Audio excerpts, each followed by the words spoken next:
Good morning everybody. हामी आज पढ्ने क्लास 10 को कोअर्डिनेट ज्योमेट्री एनएबी बोर्डबाट। तपाईँले हेर्नुहोस् कोअर्डिनेट ज्योमेट्री भनेको के हो त? Coordinate geometry is the study of geometry using the principle of algebra and a coordinate system for solving geometric problem. Coordinate geometry यस्तो कुरा हो जसको हेल्पले हामी ज्योमेट्रीको प्रोब्लमलाई अल्जेब्राको थ्रुले सोल्भ गर्छौँ र यसलाई एनालिटिकल ज्योमेट्री पनि भनिन्छ। फ्रेन्च म्याथमेटिसियन रेने डेस्कार्टे हुनुहुन्थ्यो जसले सबैभन्दा पहिला कोअर्डिनेट ज्योमेट्रीको हेल्पले ज्योमेट्रीको प्रोब्लम सोल्भ गर्नुभयो। यहाँलाई फादर अफ कोअर्डिनेट ज्योमेट्री पनि भनिन्छ र यसको रियल लाइफ एप्लिकेसन के छ हाम्रो लाइफमा भनेर एक नम्बरमा त नेभिगेसन र जीपीएस सिस्टम बनाउनको लागि यसको युज हुन्छ। अर्को छ आर्किटेक्चर एन्ड इन्जिनियरिङ फिल्डमा धेरै युजेस हुन्छ।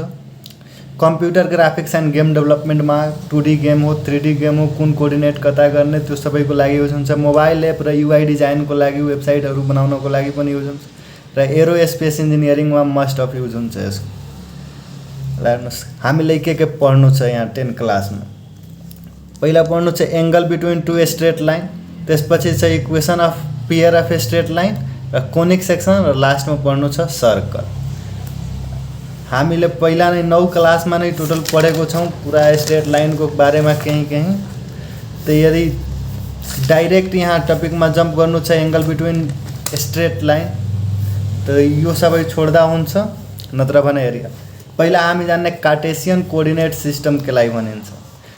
यस्तो कोअर्डिनेट सिस्टम जसमा एउटा एक्स एक्सिस हुन्छ र एउटा वाई एक्सिस बिचमा ओरिजिन र दुईटै एक आपसमा परपेन्डिकुलर हुन्छ भने यसलाई भनिन्छ कार्टेसियन कोअर्डिनेट सिस्टम। यसलाई रेक्टेंगुलर कोअर्डिनेट सिस्टम पनि भनिन्छ, रेक्टेंगुलर कोअर्डिनेट सिस्टम। र यसमा हरेक पोइन्टको अलग अलग कोअर्डिनेट हुन्छ। मान लिनुहोस् कि यहाँ कुनै एउटा पोइन्ट छ भने यो पोइन्टलाई रिप्रेजेन्ट गरिन्छ एक्स कामा वाई दुईटा कोअर्डिनेट। यो एक्स भनेको यो पोइन्ट एक्स वाई एक्सिसबाट कति दूरी छ यो दूरी भनेको एक्स कोअर्डिनेटले जनाउँछ र यो दूरी एक्स एक्सिसबाट यो तलको एक्स एक्सिसबाट कति टाढा छ यो पोइन्ट भनेको वाई कोअर्डिनेटले जनाउँछ। हरेक पोइन्टको युनिक कोअर्डिनेट एक्सिस हुन्छ। त्यसपछि हामी पढ्ने डिस्टेन्स फर्मुला। डिस्टेन्स फर्मुला के हुन्छ भने कुनै पनि दुईटा पोइन्टको बीचको डिस्टेन्स निकाल्नु पर्ने छ भने डिस्टेन्स फर्मुलाको युज गर्छौँ। र डिस्टेन्स फर्मुला मान लिनुहोस् यो ए पोइन्ट भयो र यो बी पोइन्ट भयो लाइनको।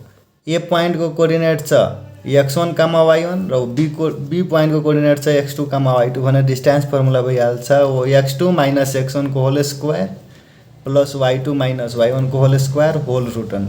यो सबै 9 क्लासमा पढाइएको कुरा हो। डिस्टेन्स फर्मुला सेक्सन फर्मुला अहिले मात्र रिभाइज गरिहाल। यहाँदेखि पढ्नु छ एंगल बिट्विन स्ट्रेट लाइन। अर्को हुन्छ कोन सेक्सन फर्मुला।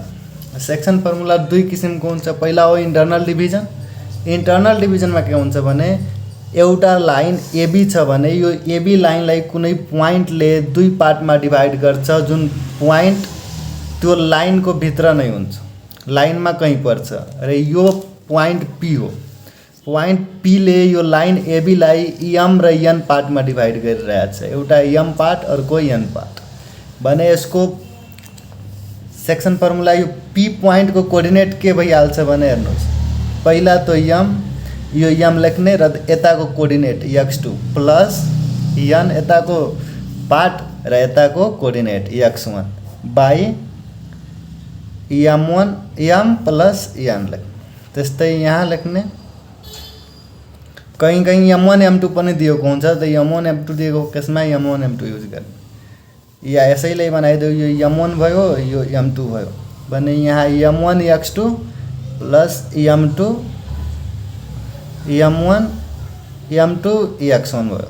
यस्तै यहाँ भयो यो पहिला लिने m1 यहाँ लिने y कोअर्डिनेटको 2 प्लस m2 यो भयो र यताको भयो y1 अब by m1 plus m1 plus m2 यो पी पोइन्टको कोअर्डिनेट निकाल्नको लागि इन्टर्नल सेक्सन फर्मुला भयो। त्यस्तै एउटा हुन्छ एक्सटर्नल डिभिजन। एक्सटर्नल डिभिजनमा के हुन्छ भने कुनै यस्तो पोइन्ट जुन एबी लाइनको बाहिर छ, यो बाहिरको पोइन्टले एबी लाइनलाई 2 पार्टमा डिभाइड गर्छ, एम र एन, m1 र m2 को रेसियोमा भने यसको कोअर्डिनेट भइहाल्छ m1 x2 minus m2 x1 by m1 minus m2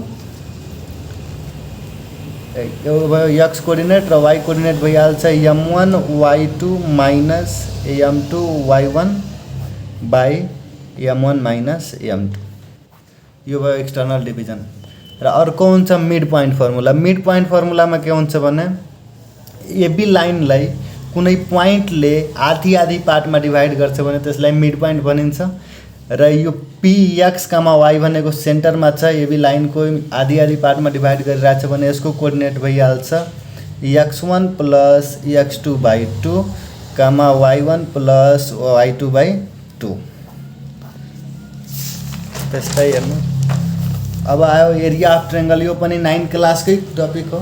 area of ट्रायंगलमा के हुन्छ भने एउटा 3टा पोइन्ट मिलेर कोअर्डिनेटमा ग्राफमा कुनै ट्रायंगल बनाइरहेछ भने त्यो ट्रायंगलको एरिया कति होला त्यो निकाल्नको लागि यहाँ फर्मुला छ। हेर्नुस् 1/2 x1 y2 minus y3 plus x2। यसलाई याद गर्नको लागि एउटा सजिलो तरिका के गर्छ भने यहाँ y1 लेख्ने, यहाँ लेख्ने y2 र यहाँ लेख्ने y3 यसरी र यस्तो डाइरेक्सन बनाइदिनु। अब x1 x2 र x3 डाइरेक्ट लेख्दा हुन्छ। त्यसपछि के गर्ने y2 यहाँ हेर्नुस् y2 माइनस y3, y2 बाट y3 आउँदा माइनस गर्ने, जस्तै y3 बाट y1 माइनस गर्ने र y1 बाट y2 माइनस गर्ने। यसरी निकालेपछि यो एरिया अफ ट्रायंगल भइहाल्छ। 10 क्लासमा खासै सोध्दैन। अर्को छ सेन्ट्रोइड। यो पनि 9 कै हो तर हेरिहाल्नुस् रिभिजनको लागि। सेन्ट्रोइड भनेको ट्रायंगलको 3टै मेडियन जुन पोइन्टमा इन्टरसेक्ट गर्छ त्यो पोइन्टलाई सेन्ट्रोइड अफ द ट्रायंगल भनिन्छ। र त्यो सेन्ट्रोइडको कोअर्डिनेट निकाल्नको लागि यो फर्मुला छ x1 plus x2 plus x3 by 3 y1 plus y2 plus y3 by 3। त्यसपछि छ इन्क्लिनेसन। एरिया यो पनि 9 कै टपिक हो। इन्क्लिनेसन भनेको the angle made by a straight line with positive x axis in anticlockwise direction is called inclination. कुनै पनि यस्तो छ भने कुनै मान लिनुहोस् यो भयो हाम्रो कोअर्डिनेट एक्सिस, यो x axis positive x axis भयो, पोजिटिभ x एक्सिस र यो भयो हाम्रो लाइन। त हामीले इन्क्लिनेसन के भन्छ पोजिटिभ x एक्सिस र यो लाइनको बीचको एंगल एंटी क्लकवाइज डाइरेक्सन भनेपछि यो एंटी क्लकवाइज डाइरेक्सनमा जान्छ भने यो जुन एंगल बन्छ यो एंगललाई इन्क्लिनेसन भनिन्छ। र इन्क्लिनेसनलाई जनरली थीटाले डिनोट गरिन्छ। होरिजेंटल लाइनको जुन लाइन होरिजेंटल छ यानी कि x एक्सिससँग जुन प्यारलल लाइन छ त्यसको इन्क्लिनेसन 0 हुन्छ, त्यसको इन्क्लिनेसन 0 हुन्छ। र जुन लाइन भर्टिकल छ यानी कि y एक्सिससँग प्यारलल छ त्यसको हुन्छ 90, इन्क्लिनेसन 90। र इन्क्लिनेसन भनेपछि 0 देखि लिएर 180 भन्दा कम डिग्रीसँग हुन्छ। 0 डिग्रीदेखि लिएर 180 डिग्री होइन, 180 डिग्री भन्दा अलिक कम, 180 एक्ज्याक्ट होइन, यसलाई इन्क्लिनेसन भनिन्छ। अब आयो स्लोप। स्लोप केलाई भनिन्छ भने स्लोप भनेको स्ट्रेट लाइनको स्टेपनेस र डाइरेक्सन मेजर गर्ने कुरा हो। यसले डाइरेक्सन बताउँछ कि यो लाइन कुन डाइरेक्सनमा छ। Typically is denoted by m। यसलाई स्मल m ले डिनोट गरिन्छ। र यसलाई कसरी क्याल्कुलेट गर्नुहुन्छ भने change in y by change in x between 2 points. हेर्नु एन्ड मान लिनुहोस् यो एबी लाइनको यो एउटा कोअर्डिनेट भयो, यो अर्को कोअर्डिनेट भयो भने स्लोप के हो भने स्लोप यसको डाइरेक्सन बताउँछ कि यो कुन डाइरेक्सनमा छ यो लाइन ओरिजिनदेखि। स्लोप को फर्मुला हो y2 minus y2 minus y1 by x2 minus x1।